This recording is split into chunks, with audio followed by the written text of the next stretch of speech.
Muy bien. Entonces, vamos a hablar. Bueno, estos celotes, este, por si acaso, no son los celosos, ¿no? No, los celosos. ¿Habrá un celoso por aquí? No, No, no. O sí, por ahí hay. Sí, celosos de la palabra, dice pastor, celoso de la palabra. celoso es la palabra, ¿no? Pero alguno por ahí puede ser celoso o celosa también, ¿no? Que los hay, ¿ah? Por si acaso. Pastor, pero así humanamente, o sea, los hombres, tanto la mujer, tienen celos, pero claro, exageradamente, pero no, pero celos, aunque digan que no, o sea, lo tienen un poco. Ah, bueno, es otra cosa. Bueno, sí hay algo natural, pero eso cuando hay, pues, evidencias o por lo menos alguna cosa ahí de sospecha, pero después el celo no es tan natural que digamos, ¿no? Eso es otra cosa. Pero bueno, la palabra justamente celote, ¿no? O cananista, viene de eso, pues celos, es de celos, ¿no?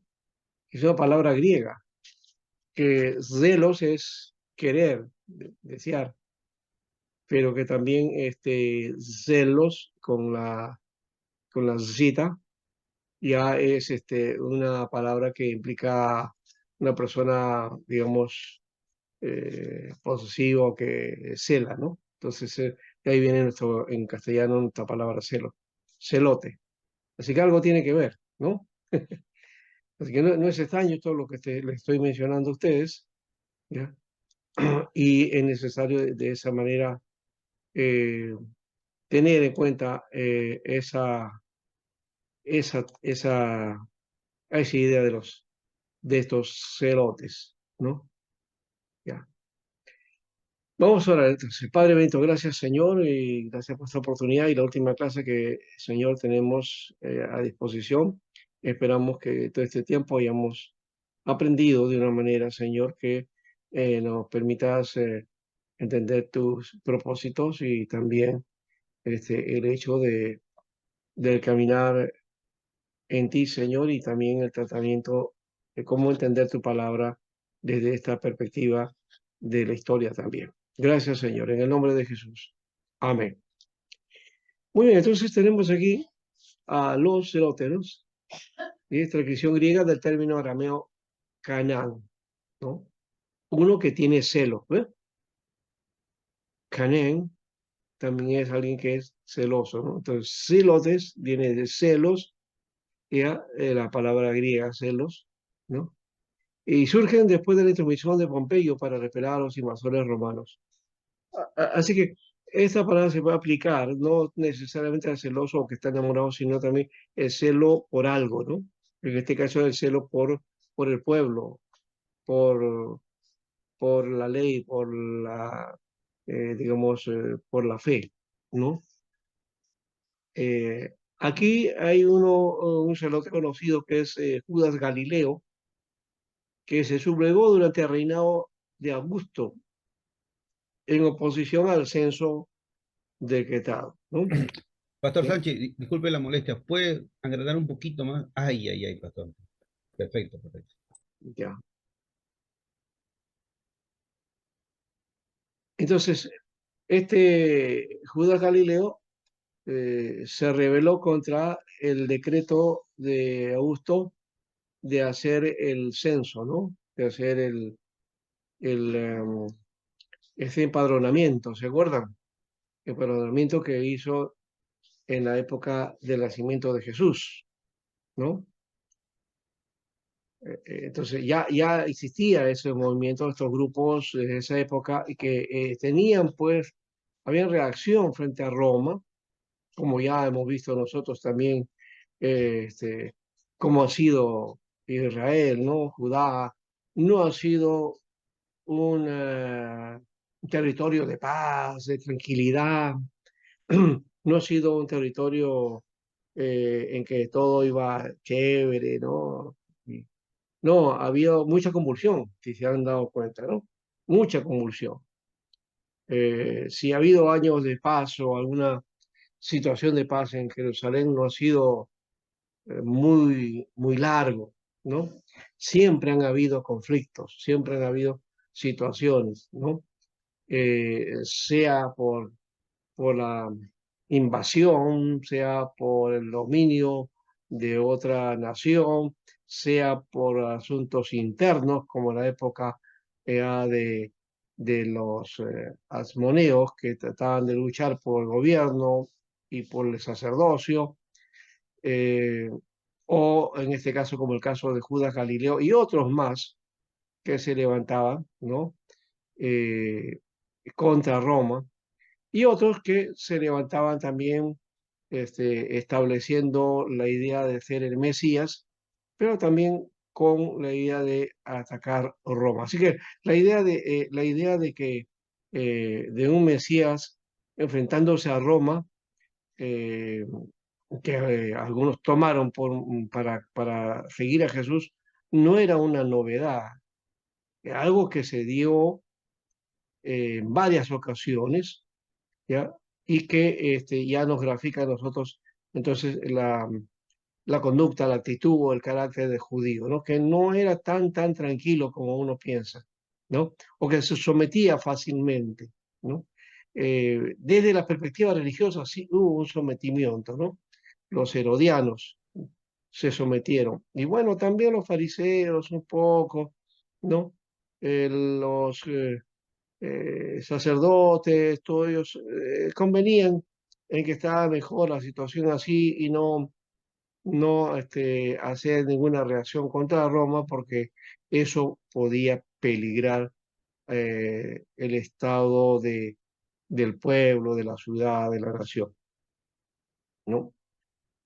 Entonces ellos no trataban de mantener esa situación, ¿no? Pero en cambio otros movimientos sí trataron de reivindicar lo nacional frente a ese imperio extranjero que estaba dominando y que tenía el territorio pues en sus manos, ¿ya? Porque Israel en ese momento, en el primer siglo, ¿no? Bueno, no solamente el primer siglo, ya hemos dicho desde cuándo, desde el año 60 más o menos, ¿no? Antes de Cristo, ya estaba dominada por Roma, ¿no? Roma ya había tomado dominio, el ejército romano entró, ¿no? Y tomó dominio de este territorio, ¿no? Ya tenía de alguna manera presencia, ¿no? Pero luego este, fue declarado ese territorio pues como tierra romana, ¿no? Como parte del imperio, como parte de la eucumene, ¿no? Del ecumene, que era entonces el mundo de aquella época, ¿no? El mundo de aquella época, ¿no? Entonces toda la población era ahora parte de todo el mundo, ¿no? Todo el mundo, la ecumene. Ahora, según Josefo, entonces este es el inicio de las revueltas judías que terminaron con la destrucción de Jerusalén en el año 70. ¿Ve? Eh, Eso quiere decir que el censo decretado, ¿no? ¿Se acuerdan? Que fue una señal de alguna manera, Lucas lo pone de ese modo, pero nos muestra que ese es el inicio de, de lo que va a suceder a Jerusalén, la destrucción final, ¿no? Que ocurre en el año 70. O sea que más o menos esas revueltas, ¿no? No terminan ahí con Judas Galileo, que paso lo mataron, ¿no? Sino que va a continuar y los celotes van a estar haciendo escaramuzas por mucho tiempo, ¿no? Aún después de la presencia de Jesús, también continúan y se agudizan más en los últimos años. Ahí es donde ya Domiciano manda entonces No, Domiciano no fue, ese el otro. Domiciano entró, sí, Domiciano fue, y luego manda a Vespasiano, ¿no? Y él deja a su hijo Tito, ¿no? Y es Tito el que destruye Jerusalén, ¿no? Bueno, entonces ahí termina toda esta situación de convulsión que había estado llevándose por muchos años, por mucho tiempo, ¿no? Y se acaba todo ahí, ¿no? Durante el tiempo entonces en que Félix gobernó como procurador de Judea del año 52 al 60, ahí viste el fin de los celotes formaron un grupo radical que se conoce con el nombre de los sicari, porque usaban una daga, ¿no? El uso de la daga. Entonces, de ahí viene la palabra sicari o sicario también, ¿no? O en castellano le dice sicario, o un sicario es el que se vende, ¿no? ¿No? Para hacer alguna matanza o un asesinato, ¿no? Matan por paga. Eso es lo que dice, lo que se dice el significado de hoy del sicario, pero el sicari era un grupo radical de los celotes, ¿no? Que mataban de una manera así, ¿cómo podríamos llamar? Ellos, en medio del tumulto de la gente, de pronto alguien caía, ¿no? Porque había sido muerto, ¿no? Y especialmente estos sicarios hacían ese tipo de trabajo, ¿ya? Ellos circulaban entre las multitudes durante la fiesta y mataban a los que simpatizaban con Roma. ¿Ya? Ellos tenían una daga escondida en la ropa, ¿ya? Y pasaban ahí en el tumulto y ¡pac! De pronto alguien caía, como dije, caía muerto y nadie sabía qué había pasado, quién era, ¿no? ¿No? Había sido pues el sicari que se escondía dentro de la multitud. Durante la guerra contra Roma, en 66 y 70, los sicarios escaparon a la antigua fortaleza judía de Masada. Estos canaritas, celotes, que ahora se llamaban sicaris, ¿no? Este, fueron los que estuvieron en la fortaleza de Masada y que convirtieron ese lugar en centro de operaciones, ¿no? Esa figura, ¿no? Es muy importante tomar en cuenta también, de paso, para denotar eh, qué cosa era ese lugar, ¿no? Era un lugar que era un palacio, el Palacio de Herodes, el Palacio de Verano, que había mandado a construir una tremenda fortaleza. Bueno, no era Verano en realidad, no, no, no.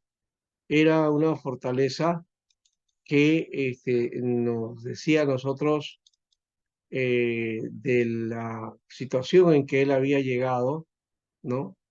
A que en algún momento fuese atacado su imperio, entonces él podía refugiarse en ese lugar, ¿no? Entonces, ese lugar hoy existe, ¿ya? Y aquí está. Este es Masada, este es Masada, ¿no? Ahora, claro, aquí está la gente arriba, ¿no? Era una fortaleza que está en toda una especie de montículo, ¿no? Y quiero ver cómo hacer también para darle la continuidad aquí, porque esto, a ver, vamos a mirar la otra foto también acá. Ya.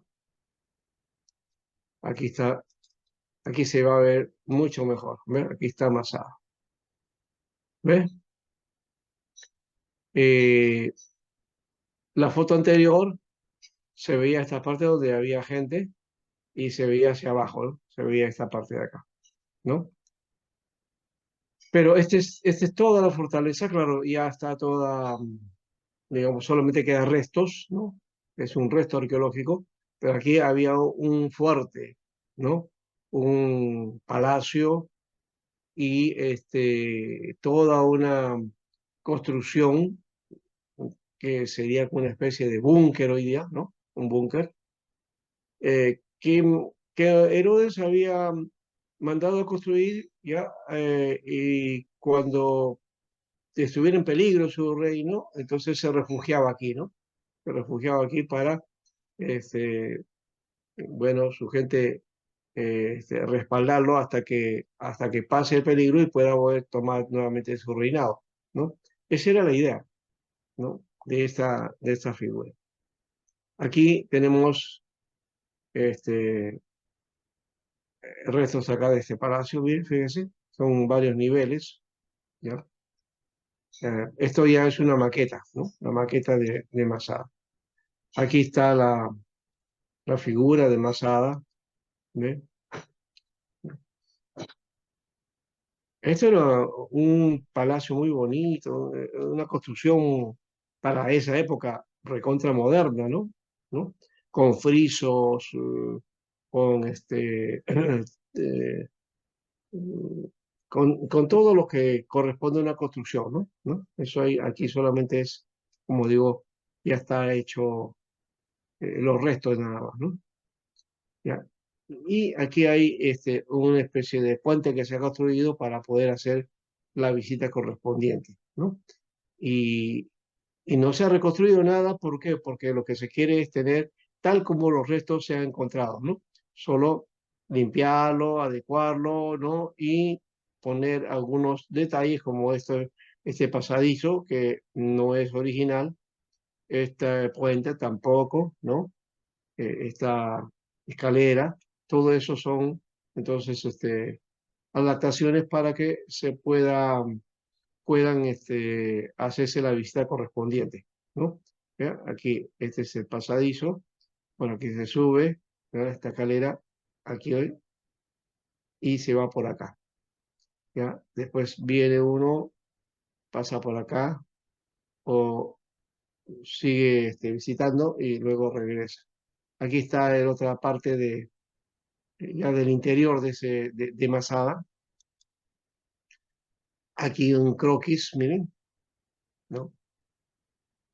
Un primer nivel, el segundo nivel, y hacia el final esta parte encumbrada del cerro, ¿no?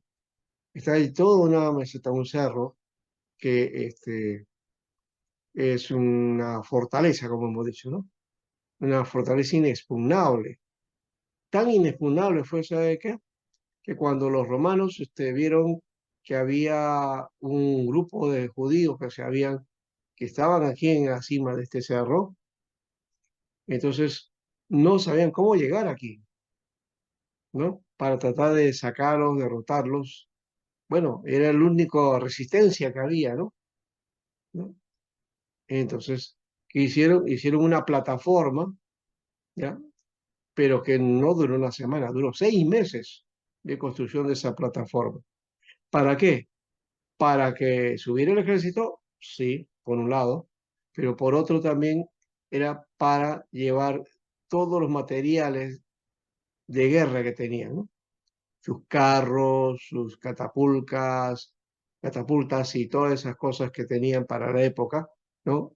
Que tenían que hacerlo subir, no se podía, no, si no, no podían atacar, ¿no? Entonces, por ese motivo, demoró 6 meses esa construcción.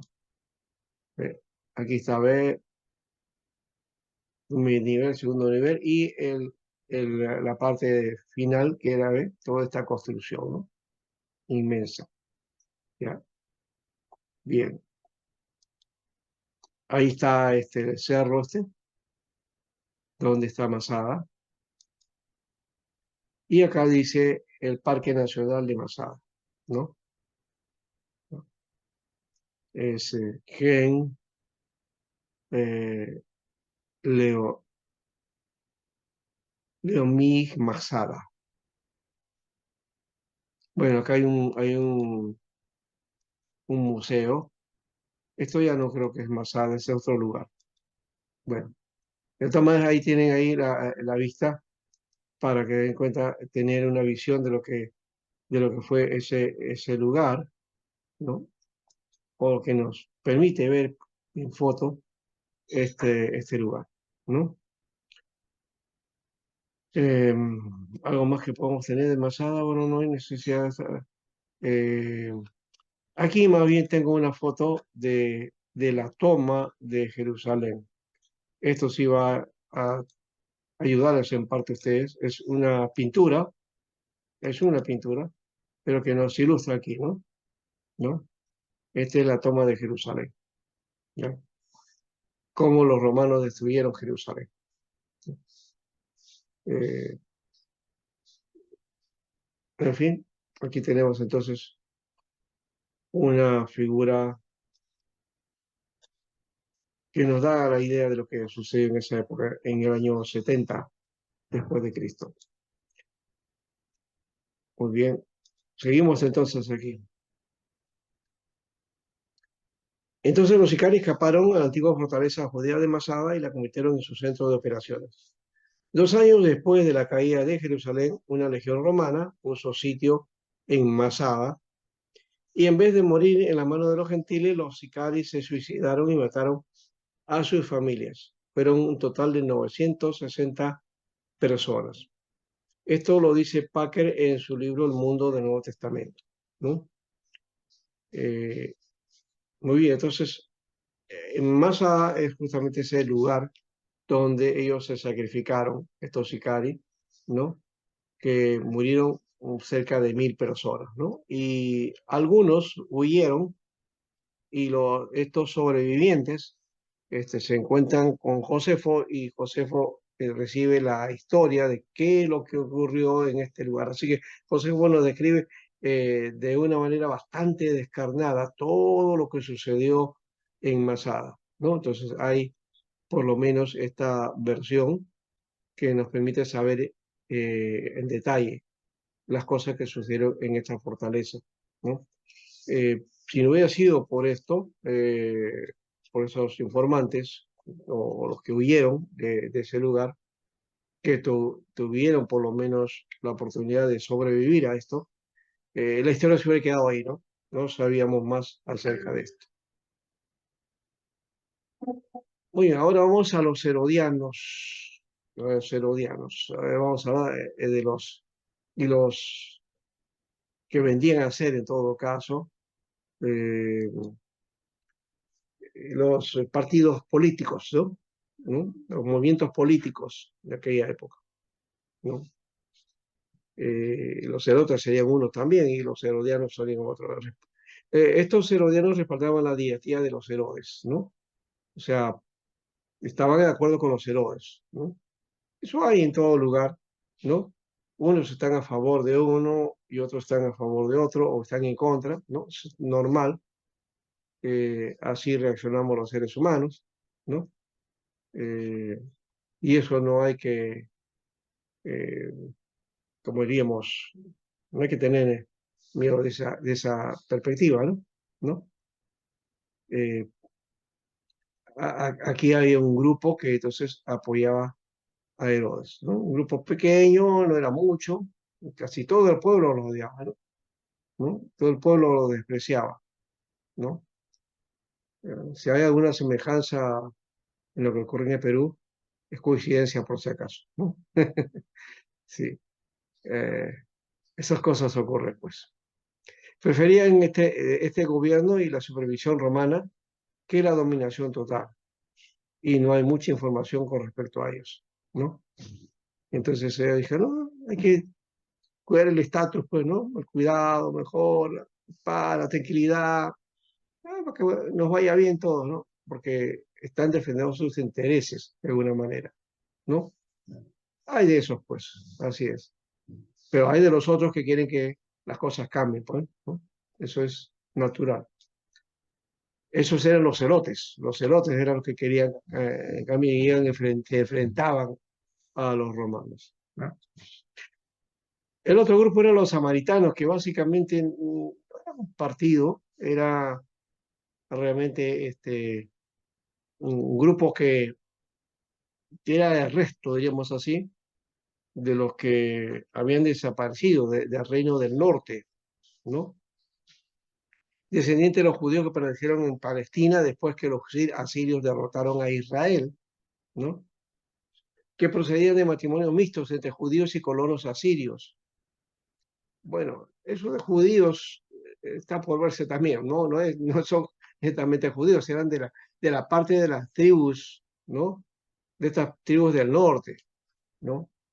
Que ahí no había judíos, pues, ¿no? Los judíos eran de las tribus del sur, ¿no? O sea, los judíos eran parte de eso. Lo que pasa es que a veces se usa la palabra judío de una manera genérica, ¿no? Y eso hace marear, ¿no? De Judá eran. No, no eran de, claro, estos no eran de Judá, estos eran este, descendientes, ¿no? Podían ser descendientes judíos, pero también podían ser del resto de las tribus que habían quedado o que habían desaparecido y que permanecían entonces en este territorio cananita, ¿no? Y, y que después los asirios habían, después de que los asirios habían derrotado a Israel, ¿no? Israel del norte, pues, o sea, aquí hay que tener el cuidado. Israel se le llamaba que a Israel, en esa época, Israel era la parte norte, ¿no? Judá es la parte sur. Entonces aquí eh, deberíamos hablar entonces de en territorio, en tierra israelita, ¿no? Después que los asirios derrotaron a Israel. Ya, procede de matrimonios mixtos entre estos israelitas, ¿no? Y colonos asirios, ¿no? O sea, eran de las tribus del norte, no eran de las tribus del sur. Adoraban a Dios en el monte Gerizim, mira, más todavía, ¿no? O sea, básicamente eran qué cosa? Eran gente, este, entonces, descendientes de las tribus del norte, vamos a poner acá mejor, así, de las tribus del norte.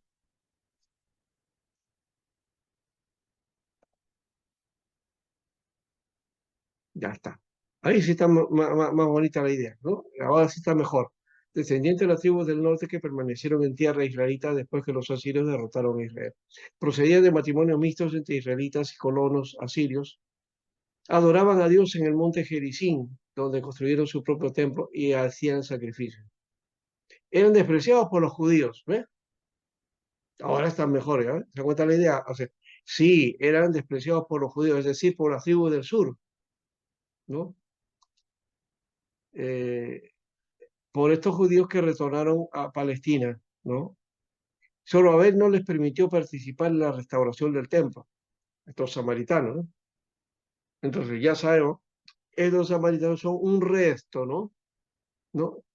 De gente que eran de las tribus del norte y que habían emparentado con gentiles, en este caso con los asirios, ¿no? Eh, y con colonos asirios, y también se habían mezclado con otras naciones de paso, ¿no? Los obligaron de alguna manera a hacer esto, ¿ya? Y ellos también de una manera libre, este, promovieron sus propias tradiciones, ¿no? Sus propias tradiciones y su propia forma de adorar a Dios. No se alejaron de la perspectiva de la adoración a Dios, ojo. Ellos tuvieron la Torá como base, como fundamento de su fe. Y en este caso ellos van a ser bien radicales. Los samaritanos solo van a tener como sagrada escritura, ¿ah? El Pentateuco, ¿no? Bueno, se conoce así, Pentateuco samaritano. Pastor, ¿No? Pero que viene a ser la Torah misma, sí. pastor, entonces puntualmente, ¿de dónde descienden los samaritanos? Usted está mencionando, ¿no? Está exponiendo que ellos provienen de la tribu del norte, pero la Ah, tribu del sur es que le despreciaban a ellos. Entonces, ¿cómo se podía puntualizar la descendencia de los samaritanos? eso pues, de las 10 tribus, de ahí ven, ¿no? ¿Se acuerdan que cuando después de Salomón quedó el hijo de Salomón? No, Jeroboam, y dividió el imperio, ¿no? Entonces el imperio mejor dicho, el país, la nación, porque no era imperio, ¿no? Entonces, 10 tribus, ¿no? Se fueron y formaron el reino de Israel o el reino del norte. Las dos tribus sobrantes, la Las dos tribus sobrantes, ¿no? Judíos, ¿no? Y Efraín y todos ellos se hicieron entonces en las tribus del sur, llamado Reino de Judá, ¿no? Entonces existía Reino de Israel y Reino de Judá. Cuando hablemos en la Biblia, cuando se habla en esos términos, Israel se está hablando de esas 10 tribus. Cuando se habla de Judá, se está hablando de las tribus del sur. ¿Ya? los judíos vienen de Judá, Judá es judío, ¿no? Exacto, exacto. De ahí viene. ¿Ya? Y por ejemplo, el caso de Jeremías. Jeremías, ¿dónde le tocó predicar? A la tribu del norte, ¿no? O a la tribu del sur. A ver, Del norte. 722, ¿no? Por ahí estuvo Jeremías. Si es esa época, está bien. El caso de Isaías, por ejemplo, Isaías le predica a las tribus del norte, a Acaz, capítulo 7, capítulo 8, está dentro del contexto del rey Acaz, que era rey de Israel, ¿no? Y en caso de Jeremías, no, Jeremías fue del año 587, que él todavía es llevado, creo, ¿no es cierto?, por los babilonios, ¿o no? A ver, fíjense bien de esa figura, ¿ya? Ah, vamos a exactamente tomar el hecho y vamos a ir al libro de Jeremías. Jeremías ahí nos dice entonces el contexto en que vivía Jeremías, ¿no? Aquí está, ¿sí? Él anunció el mensaje en el año 627, sí, está bien. Entonces, Jeremías vivía cuando sus profecías se cumplieron, ¿no? En el año 586, el rey Nabucodonosor destruyó la ciudad de Jerusalén. Entonces, Jeremías pertenece a, a la invasión babilónica. Entonces, Jeremías le predica al reino de Judá. Por eso que también aparece en el libro diciendo, templo de Jehová es este, templo de Jehová. ¿A qué se refería? A Jerusalén, pues, ¿no? Entonces, hay que corregir eso, ¿ya?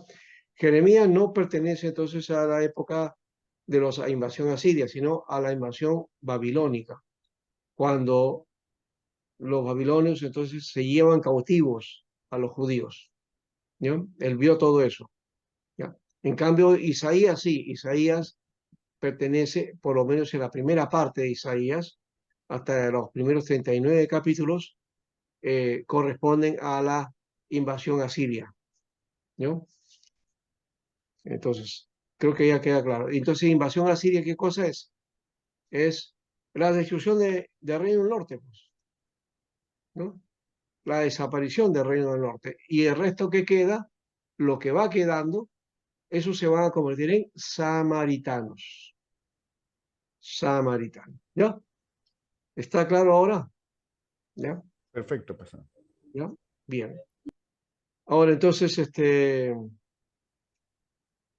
eh, durante las persecuciones de Antíoco Epífanes, los samaritanos lo adularon sobremanera, o sea, apoyaron esa invasión. Aún quisieron dedicar su templo al dios Júpiter también, ¿no? Ellos tenían un templo. Pero Juan Hircano, ¿no?, que era un gobernante judío, él destruyó el templo del monte Gerizim, ¿ya? Y así vino la ruptura definitiva entre judíos y samaritanos, ¿no? Se acabó todo esa... Y el Ahora odio en el monte Gilgal, ¿no? En la, en en la- Jericín. Jericín era, había un templo. Los samaritanos habían edificado un templo ahí y tenían sus propios sacerdotes también, su linaje de sacerdotes, todo eso, y hacían sacrificios al estilo de lo que dice el Pentateuco, ¿no? Ellos seguían a pie de la letra todo, o sea, sí, estaban, ¿por qué? Porque su base, ya hemos dicho, era la Torá, ¿no? ¿No? O llamado el Pentateuco samaritano, ¿no? Ahora, entonces, ellos tenían un templo en el monte Gerizim. Judá tenía su templo en Jerusalén. ¿Se acuerdan cuando la samaritana, cuando Jesús va a donde está samaritana y le pide agua, entra a conversar con esta mujer y de pronto esta mujer comienza a hablarle, pero ¿cómo tú eres judío y hablas a mí que soy samaritana? Dice, oye, tú debes ser alguien especial. Le dice, bueno, y entre la conversación le dice, oye, ustedes dicen que a Dios se le debe adorar aquí en este templo, el templo que ustedes en Jerusalén. Pero mis padres nos han enseñado, nuestros padres nos han enseñado que debemos adorar a Dios en el monte de Gerizim, ahí en ese monte, ahí debemos adorar al Señor. Pero y la mujer va más allá y le dice, pero Señor, ¿cuál es el lugar en que realmente se debe adorar? ¿Es Jerusalén o es Gerizim? Y Jesús que le responde, le dice, llegará el día que ni en este monte ni en el otro, ¿ah?, se adorará a Dios, ¿no? Sino que la verdadera adoración será en espíritu y en verdad. O sea que dice esto, que no es el monte, no es ese lugar, se puede adorar a Dios en espíritu y en verdad. O sea, eso pasó porque Jesús en alguna manera estaba anunciando la destrucción de Jerusalén y la destrucción del templo. Ya no iba a haber lugar de adoración. Y desde el año 70 ya no hay lugar de adoración. No hay, o sea, no, ya no hay un lugar para adorar a Dios. Diferente a lo que imaginamos nosotros, porque por otro lado hemos derivado esa idea de adoración a Dios a nuestros templos pequeños, ¿no? ¿No? Dice ahí que Dios está en el templo santo, entonces tenemos que ir al templo y ahí hay que adorar a Dios. Y no es verdad eso, porque no existe templo, pues. Y los lugares donde nos reunimos no son templos, simplemente es lugar de reunión. Ni siquiera deberíamos llamarlo iglesia, porque no es iglesia. La iglesia somos nosotros. Ah, de paso, hablando a eso de la iglesia, encontré un dato bien interesante que me gustó. Encontré que la palabra iglesia, ¿saben qué? Los griegos lo utilizaban en su concepto de la ciudad, en la polis, que no era el mismo concepto de ciudad de hoy día, ¿no? El concepto de ciudad es otra cosa, es muy moderna, pero claro, viene de esa concepción griega, ¿no? Polis, de ahí viene politis, política, ¿no? Pero la polis, entonces, era el lugar donde establecían sus terminaciones de gobierno, de tareas ahí, ¿no? Y había un grupo que establecía ese aspecto, ¿no? ¿Ya? Eh, Aquí encuentro esto de la polis, dice. ¿Ya? Dice, Roma no inventó el imperialismo. Atenas dominó las otras polis griegas en la Liga Délica, que se convirtió en el imperio ateniense. ¿Ya? El resentimiento por el poder de Atenas, especialmente Corinto y Esparta, condujo a la guerra del Peloponeso en el año 404 a.C. y dejó a Atenas vencida, despoblada y casi en ruinas. Se recuperó rápidamente y Platón y Aristóteles enseñaron en una ciudad libre y próspera en la que las ambiciones imperiales eran de nuevo proclamadas. ¿Ya? Dice, la nueva dinastía real macedona tenía también visiones en diferentes escalas, más como las del imperio bárbaro de los persas, que los atenienses alternativamente habían temido y admirado. Contra esto, Filipo, después de la primera vacilación, Atenas pudo resistir la pérdida y el poder y el territorio, pero dice que aquí Alejandro los arrolló. Y luego, entonces viene la idea esta de cómo esto dice. Como las demás polis antiguas de Grecia, Atenas emergió este periodo desprovista de poder político, ¿no?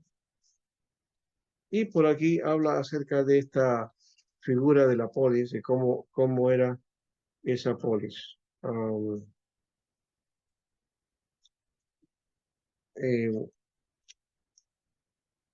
La reunión de los representantes de la polis, ¿saben qué? Esa reunión se llamaba eclesía.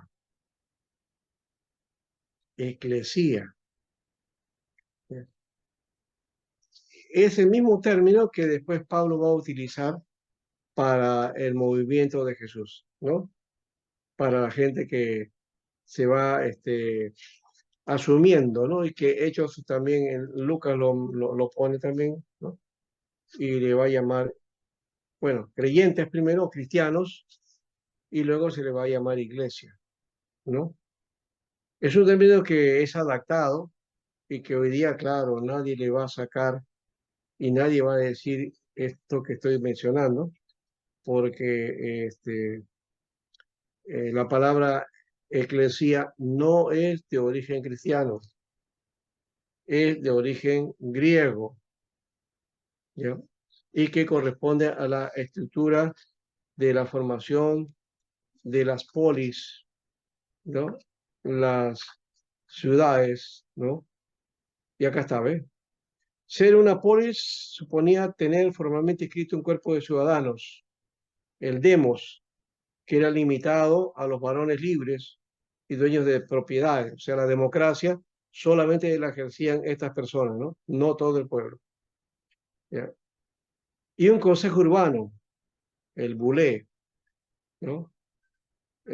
Atenas, durante Ciudad de Oro de la democracia, los ciudadanos votaban en una reunión urbana o asamblea, eclesía, ¿ves? El lugar donde se hacían las votaciones y las decisiones, ¿no? Era la asamblea llamada eclesía. La palabra que los cristianos adoptaron en un acto más bien sorprendente de confianza en sí mismos para denominar sus pequeñas reuniones, que generalmente traducimos como iglesia, en temas presentados por el Consejo. La vida de la ciudad era una vida regida por leyes, o sea, los nomos, y las disputas se zanjaban mediante un argumento y en Atenas con el voto de los jurados ante los magistrados, ¿no? Entonces ahí está. La palabra eclesía entonces no es de origen cristiano. Entonces corresponde a todo el sistema, ¿no? De ciudades, ¿no? En el mundo griego, ¿no? Entonces, a esas reuniones para votar, para decidir, que eran de los representantes de las ciudades, a eso se le llama eclesía, reunión. Pero también tengo entendido de que esa palabra era para toda reunión, ¿no? Especialmente para reuniones que teníamos que decidir, no solamente votar en el sentido que nosotros entendemos hoy, ¿no?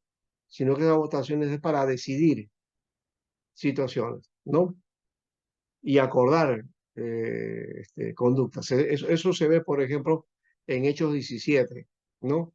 Cuando hay un tumulto, ¿no? Y se hace un tumulto porque la presencia de Pablo y todos los demás ahí, y entonces viene Jasón, y hay toda una situación, se hace la reunión, ¿no? Y están ahí tratando de irse en contra de Pablo y todos los discípulos, ¿ya? Y asusan el asunto y al final dice, cuando ya termina todo, dice Lucas, y entonces la reunión se terminó, se deshizo, ¿no? ¿No? En el original griego dice, la iglesia terminó, ¿no? ¿No? La eclesía terminó, ¿ya? utiliza la palabra eclesía para la palabra reunión o asamblea, ¿no? Esa asamblea, entonces, llegó a su fin, terminó, ¿no? Pastor, Sí, que cuando en el Nuevo Testamento Jesús dice, ¿no? Sobre esta roca edificaré mi iglesia. Ahí usa el término iglesia que, como te dice, está en griego. ya, pero eso lo dice Mateo, ¿no es cierto? ¿Mm? Y describe y pone la palabra eclesía. Eh, Aquí me juego. Jesús nunca dijo la palabra eclesía, porque él hablaba en arameo. Es una mala traducción. No, no digo que sea una mala traducción. No estoy diciendo eso. No, simplemente que esa palabra que Mateo pone en boca de Jesús, ¿ah? Básicamente Jesús no la mencionó. Ya. No la podemos mencionar porque hablaba en arameo. No creo que en griego, Jesús, ¿ya? Y si la ha mencionado, vamos a decir que ya, que Jesús la mencionó y la menciona en griego. El concepto de iglesia o eclesía en boca de Jesús y en el contexto de esa época no es lo mismo que entendemos hoy día de iglesia. No es lo mismo, ¿ya? Entonces hay que entender esa perspectiva. Una cosa, ¿Cuál sería el término entonces, pastor? una cosa más, es que Jesús no vino a predicar iglesia. Él no vino a predicar una iglesia. Él vino a formar un pueblo y un reino. Recuerden, el mensaje de Jesús no es arrepentidos porque la iglesia se ha manifestado, no dice eso. Y dice, arrepentidos porque el reino de los cielos se ha acercado. Es el reino de los cielos que se ha acercado, no es la iglesia que se ha acercado. ¿Ya? El reino de los cielos es el mensaje de Jesús. Y cuando habla de la iglesia, en este caso, está hablando de la asamblea, de los que son parte de él, ¿no? De los que son su cuerpo, en este caso, que Pablo va a desarrollar esa idea más adelante. Pablo es el que pone la palabra eclesía para, para el movimiento. Y es a partir de Pablo en que vamos a hablar siempre de iglesia, ¿no? Y hoy día ya pues es una palabra que es cristiana, imposible de sacarla, pero su origen no es cristiano, ¿ya? Entonces, por otro lado, Lucas era médico de Pablo, recuerden. Entonces, hay la posibilidad de que él haya puesto esta palabra influenciado por Pablo también, ¿no? ¿No? Por referirse al reino de Dios. Claro, él predica el reino de Dios. Mateo es claro en ese aspecto, ¿ya? Pero cuando se habla de los seguidores de Jesús, entonces se habla de iglesia, ¿no? O menciona iglesia, ¿ya? Pero no como institución, no como institución, ¿ya? Porque la palabra eclesia significa los reunidos, la asamblea. También podemos traducir así, ¿no? ¿No? Eh, este, esa palabra que tú mencionaste, ¿no? Eh, que el Señor entonces, que dice que las puertas del Hades no, no enfrentarán o no derrotarán a mi iglesia, dice, ¿no? Entonces podría ser, y las puertas del Hades no prevalecerán contra mi asamblea, ¿no? Mis reunidos, mis convocados, mis elegidos, ¿no? Son términos que contienen la palabra eclesía. ¿Se dan cuenta? ¿Ya? Porque ¿quiénes eran los que participaban de la eclesía? Eran los nobles y eran personas que estaban, digamos, capacitados para eso, para estar dentro de esa asamblea. Cualquiera no entraba a la asamblea. El pueblo no entraba. O sea, esa idea de democracia dentro del mundo griego era selectiva, ¿no? No es como ahora, que la democracia es para todos, ¿no? ¿No? Y también mal llevada, ¿no? Pero por lo menos todos pueden participar. Aquí no, aquí participan solamente cierto tipo de personas. Entonces esos pueden ser como elegidos, convocados y los que son o pertenecen a esa asamblea. Y ese es el concepto que Jesús está tratando también plantear en este caso, o Mateo, ¿no? ¿Ya? De que esa iglesia o esa eclesía son los elegidos del Señor, son los convocados, son los llamados, a los que son parte de, de, su, de sus seguidores, pues, ¿no? Esa es la idea, ¿ya?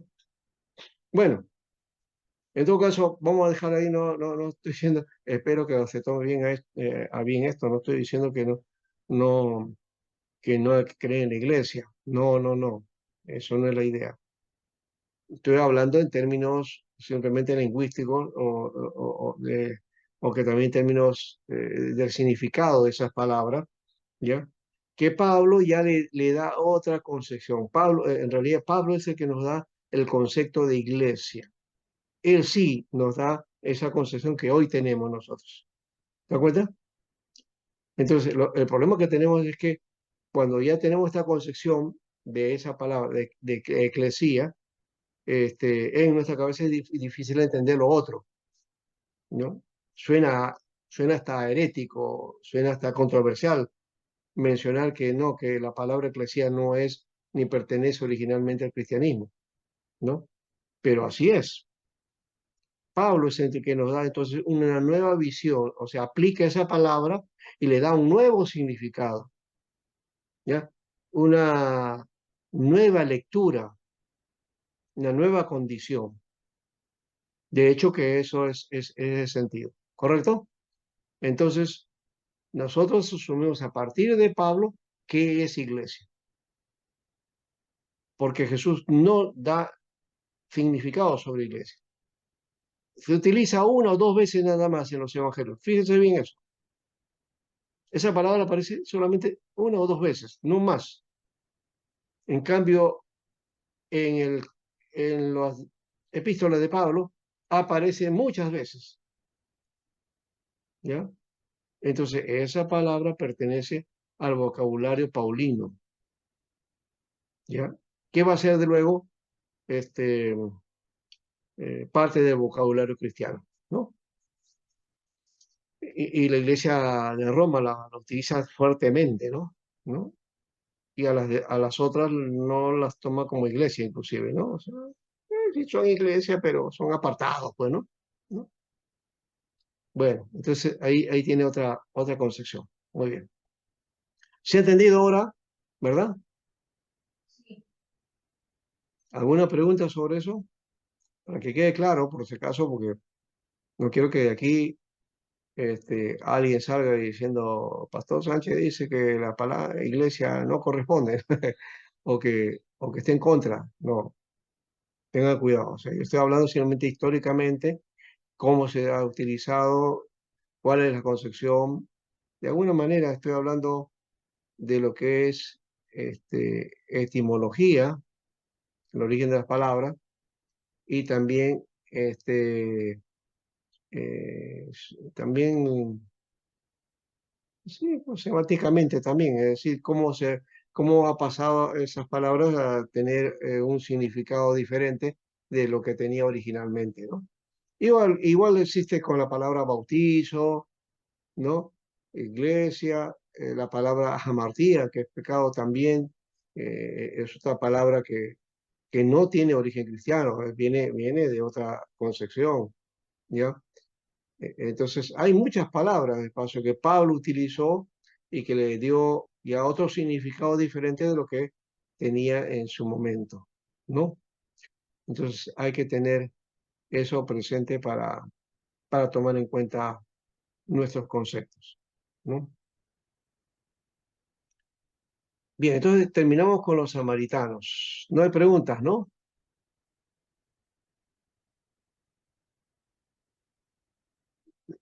No hay preguntas, se han quedado mudos. ¿Qué pasó? Mm. Está bien, está bien. Se han quedado mudos ahí. Pero Ya, iglesia, entonces en sí, pastor, disculpe, entonces la palabra iglesia en sí, entonces, igual sería, pues, ¿no? A los llamados, a los escogidos, ¿no? sí, sí, así es. Sí, Claro. sí. Ujú. Bueno, como digo, hay ciertas cosas que nosotros damos por sentado y ya, y por ahí aprendemos que algo nuevo que nos parece un poco raro, pero Claro. eh, es que hay que entender las cosas en su término original y también cómo está utilizado. Bueno, Pablo le da una concepción y la connotación al cristianismo. Él es el que enrumba todo el pensamiento y por eso que también crea también el concepto de iglesia. Básicamente de ahí viene, ¿no? Es decir, el concepto de iglesia que mantenemos nosotros es un concepto paulino, ¿ya? Porque Jesús estaba hablando de reino, vuelvo a repetir, el reino, ¿ya? Y cuando nosotros, por ejemplo, ahí está un detalle nomás que tenemos. Miren, cuando vamos a evangelizar o a hacer misión, ¿qué entendemos que hay que hacer en la misión? A ver, respuesta, rápido, rápido. ¿Mm? Creo que sabemos lo básico ahí, ¿no? A ver qué cosas se hace. Anunciar, pastor, anunciar que el reino de los cielos se ha acercado, anunciar sobre el plan de salvación. El Ya, plan de salvación, el y perdón de pecados. Compartir su palabra. ya, perfecto, pero ¿se queda ahí nomás? En anuncio, mensaje, ¿qué No, más se también No, hace? también en la práctica, ¿no? En la práctica arrepentimiento, continua. también enseñando, enseñar, pastor. Ya, enseñar, está bien todo eso, pero ¿qué más? ¿Queda ahí nomás? No, también después de ello los discipulamos, pastor. Los llamamos, los juntamos, ¿Qué cosa significa todo eso? evangelizar. Evangelismo.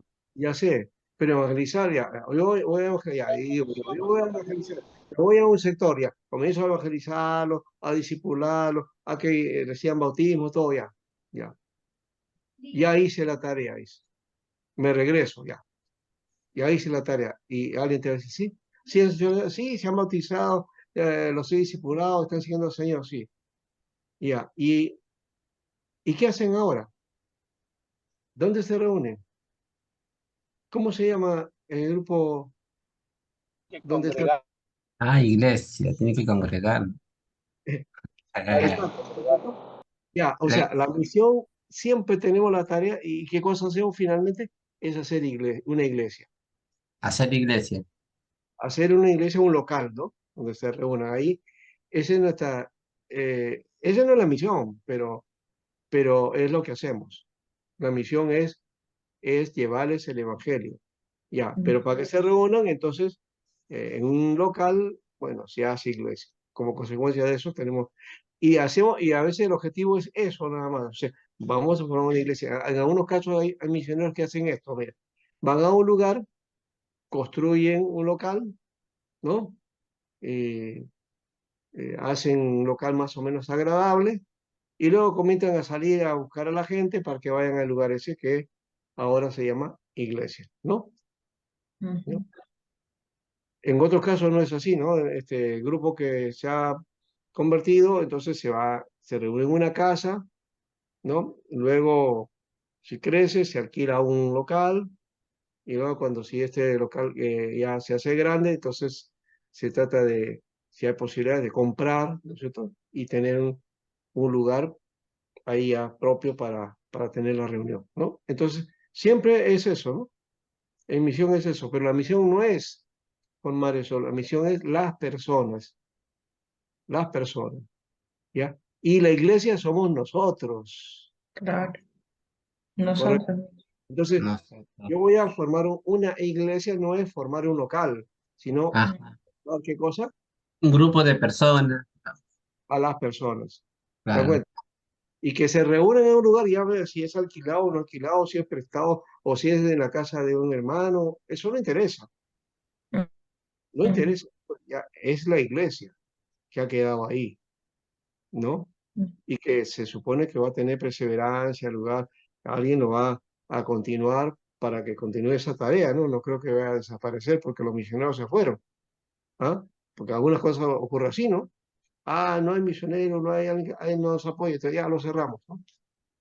O sea, si hay apoyo, si hay iglesia, si no hay apoyo, no hay nada. No, la iglesia somos nosotros, ¿no es cierto? ¿Ya? En Sí, función de eso. claro, ¿Ya? liberando de la pobreza espiritual. Y teniendo en cuenta que al hacer eso estamos formando el reino de Dios, ¿no? Siendo parte de ese reino de Dios, que esa debe ser la misión, la tarea, ¿no? Entonces, ¿quieres engrandecer a tu iglesia? Ese no es el llamado. Tienes que, tienes que hacer qué cosa? Que el reino de Dios se manifieste y que se haga real en tu grupo, en tu congregación, ¿no? Entonces, vivir el reino de Dios, esa es la idea, ¿no? No la idea que algunos dicen, y yo he escuchado de algunos hace años, ya no lo escucho eso, que decía, hay que hacer vida de iglesia, ¿no? Entonces, hacer vida de iglesia es, apártate de tu familia, de tus amigos, solamente júntate con tus hermanos, ¿no? Diviértete con los hermanos, juega con los hermanos, visiten a los hermanos, congréguense juntos, vayan de paseo juntos, ya. Entonces, así que eso es vida de iglesias. Falso, eso no es vida de iglesia, ¿ya? Es hacer socialización religiosa, ¿no? Que no está mal estar juntos así, pero vía de iglesia es compartir el evangelio, anunciar el reino de los cielos, vivir el reino de los cielos, practicar la fe, ¿no? Practicar el evangelio. Eso creo que es vida de iglesia, ¿no? Y entender para qué estamos, ¿no? Bueno, ahí lo dejo ese espacio. Yo estaba pensando en esto cuando hablamos acerca del templo y de Jericín y de Jerusalén. Por ahí nos llevó a la iglesia sin querer queriendo, ¿no? Bueno, ahí estamos. Cuadro de tendencias políticas ahora. Ahí está entonces, y religiosas, ¿no? Ya habíamos hablado entonces en los religiosos, saduceos, fariseos y los esenios, ¿no? ¿Ya? Ujú. Los saduceos son los moderados, los extremos, Los fariseos. los radicales, los esenios. Y en política, los herodianos eran los moderados, los extremos, los celotes, y los radicales, los sicarios, ¿no? Varios. Ya. Ahora está la otra institución, los escribas. Los escribas son intérpretes de la ley, que eran un grupo profesional con una función netamente religiosa. Bueno, le decimos un grupo profesional porque eran especialistas, ¿no? Todo el que es especialista es un profesional, ¿no? Porque tiene una profesión, ¿ya? Estos escribas podían ser fariseos o saduceos, ¿no? Eso era indiferente, o sea, porque eh, no era esto un movimiento ni político ni religioso, ¿no? Sino que dedicados a el cuidado de la ley. Así que estas eran sus funciones. El desarrollo teórico de la ley. Los escribas contaron que había 613 ordenanzas, aparte de los 10 mandamientos. Aquí está la palabra ordenanzas. Generalmente siempre se dice mandamientos, ¿no?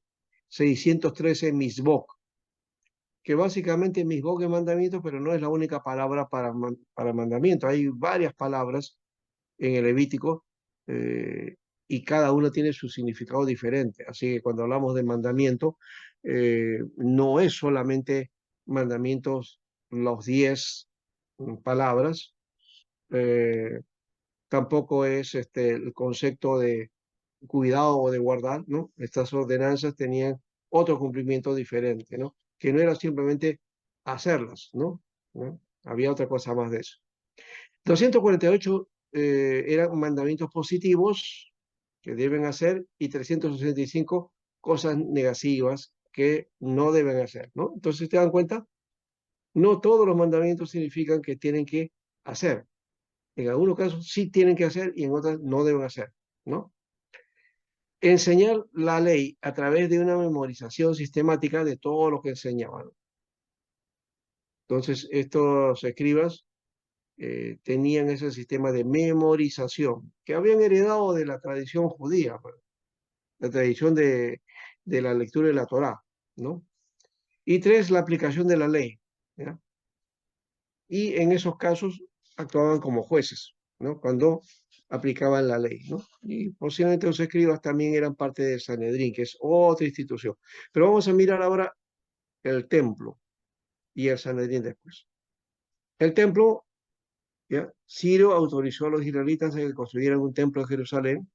Se comenzó a edificar el año 537 a.C. y se terminó el 515 a.C., en el sexto año de Darío. Este templo seguiría las líneas del templo de Salomón, pero no tenía el esplendor del primero. Herodes hizo derribar este templo para construir uno nuevo que le devolviera su majestuosidad original. Este se empezó en el año 20 antes de Cristo y no fue acabado completamente hasta la época del procurador Albino, es decir, por el año 64 más o menos. Este templo ocupaba 2 veces más que el templo anterior y fue destruido en el año 70. O sea, no demoró mucho, ¿no? Cuando estuvo Jesús haciendo su ministerio, ese templo ya estaba listo casi, ¿ya?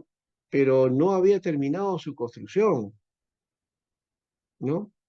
La construcción demoró 30 años más para terminarse, ¿no? Entonces Jesús no vio ese templo completo, pero por lo menos vio la majestuosidad de ese templo en lo que se tenía del templo, ¿no? Hasta la época de él. Y no duró mucho, como hemos dicho, porque después de 6, 7 años de haber completado la construcción, fue destruido, ¿no?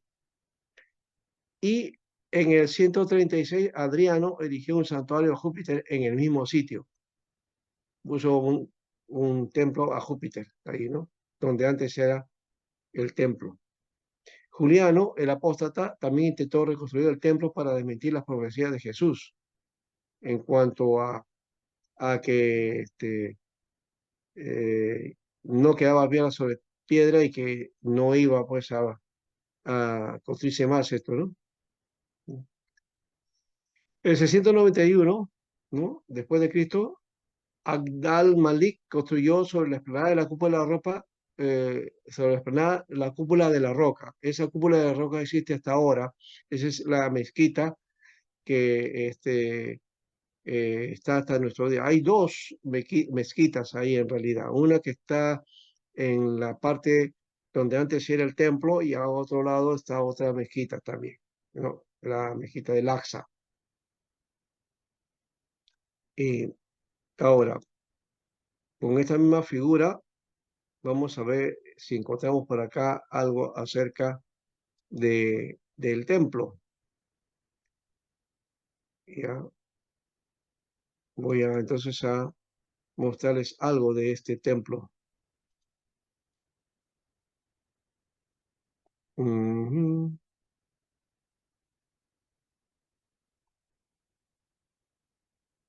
Vamos a mirar, a ver, desde el templo que construyó Salomón. Van a mirar qué diferencia es entre la construcción de Salomón y el templo. Bueno, no tenemos el templo de Zorobabel, ¿no? Eh, no ha llegado a nuestros días esta construcción, pero sí tenemos la de Herodes y bastantes. Bueno, primero vamos a mirar el tabernáculo. Aquí está el tabernáculo. Ese es el tabernáculo. A ver, voy a apuntar acá. Creo que acá está. Ese es el tabernáculo. Acá se encuentra, creo que un poco más visible, ¿no? Los muebles del tabernáculo en forma de cruz, ¿no? El sumo sacerdote también, la vestimenta del sumo sacerdote, y aquí está el tabernáculo en el desierto, ¿no? Estas indicaciones, cómo era más o menos por dentro. ¿No? Y en base a este tabernáculo, ¿no? Aquí está el interior, ¿eh? Lugar santo, lugar santísimo. Acá está el lugar del sacrificio, ¿no? El altar del incienso, la fuente de bronce, y acá están los interiores, todo lo que corresponde, ¿no?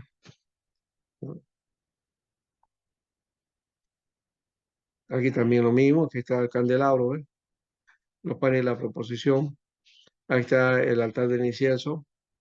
Está la cortina y detrás de la cortina el sacerdote que está en el Santísimo con el arca, ¿no? El arca del pacto. Aquí este es digamos, el altar de sacrificio. Este de acá es el tabernáculo. A ver, sí. Aquí está el templo de Herodes.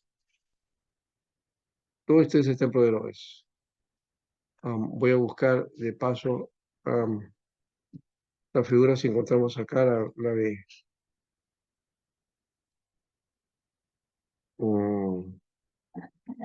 Parece que en este caso no lo tengo por aquí. Ujú. Tengo solamente el interior del templo de Herodes, perdón, el interior del templo de Salomón, eso sí lo tengo acá, que se lo voy a mostrar ahorita.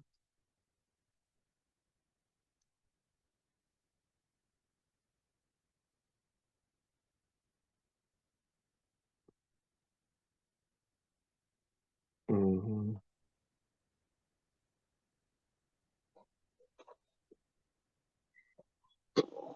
Aquí está, ¿ves? Este es el interior del templo de Salomón, ¿no? Aquí están los querubines, ¿ves? Que eran una forma de, este, de descripción del cuidado que tenía Dios frente a estos personajes, ¿no? Que cuidaban el lugar sagrado, ¿no?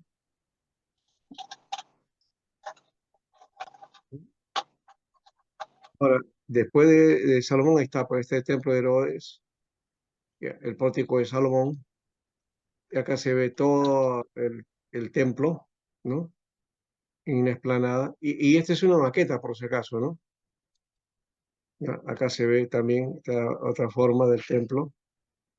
Este es parecido al templo de Salomón, en realidad, esta parte, ¿no? Se parece al templo de Salomón. Mm. Aquí está Jerusalén y aquí está la explanada del templo, donde está la mezquita, ¿ves? Esta es la mezquita. Y acá está la otra mezquita, ¿ves? Hay dos mezquitas aquí.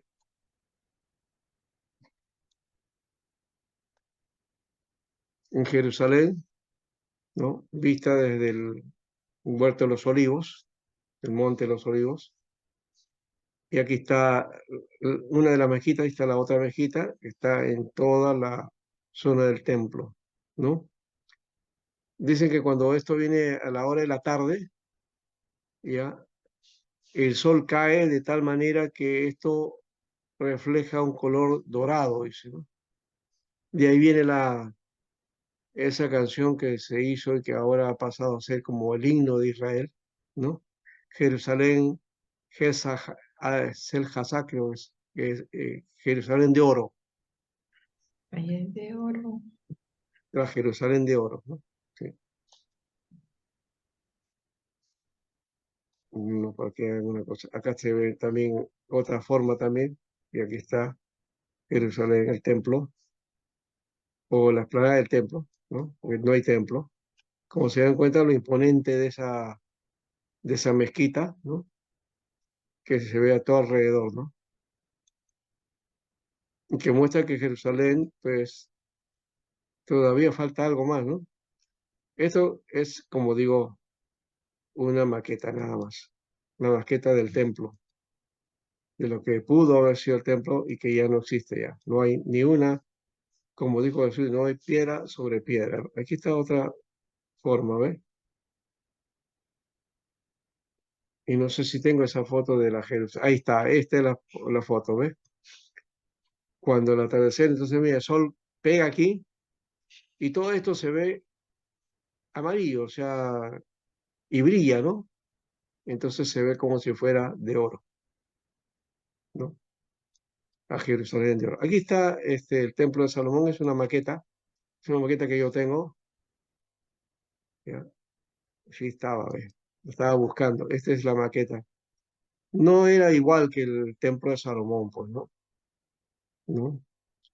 Entonces, sí, imagínense si esto era más o menos así, ¿ya? Aunque mucho más bonito, porque esto es solamente maqueta, ¿ya? Y que los judíos lloraban por ese templo que fue destruido, ¿no? Los babilonios destruyen este templo, ¿no? Y luego construyen uno y lloran porque ese templo no tiene la majestad de este templo, ¿no? Y luego entonces, sobre ese templo construido, ahí aparece el templo este de Herodes, ¿no? Entonces, en realidad han habido 3 momentos de construcción de este templo, ¿no? Muy bien. Todo esto son figuras del templo y la mayoría son fotos que tienen que ver con el templo de Herodes, ¿no? Que es lo que más se tiene, la idea mucho más completa, porque esto sí se tiene registrado, ¿no? ¿Ve? Este es de un sistema de pantalla de 3D, ¿no? Y se ha tomado foto de eso.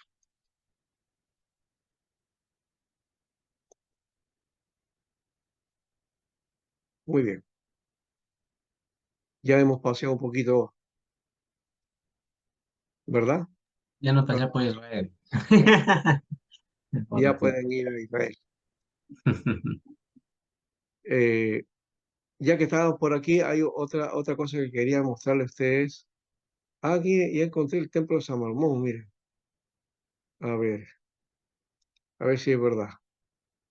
Sí, aquí está. Vaya, lo encontré. Voy entonces a mostrarles a ustedes este templo. Aquí está el templo de Salomón, ¿ves? Claro, está graficado de otra manera, ¿no? Muy parecido a la maqueta que les mostré. Aquí está la otra también, pero, digamos, cortada, ¿no? En su interior, ¿no? Que ahí está las figuras que le mencioné, ¿no? Ese es el de Herodes. Ese es el de Herodes, ya. Está bien. Entonces, esos son de Salomón. Aquí este es también de Herodes. Sí, lo vemos de Herodes. Ya, por lo menos eso ayuda en parte a mirar esta figura. Ahora quiero mostrarles a ustedes aquí, a ver si está o no esto. Lo vi que estaba por acá. A ver si.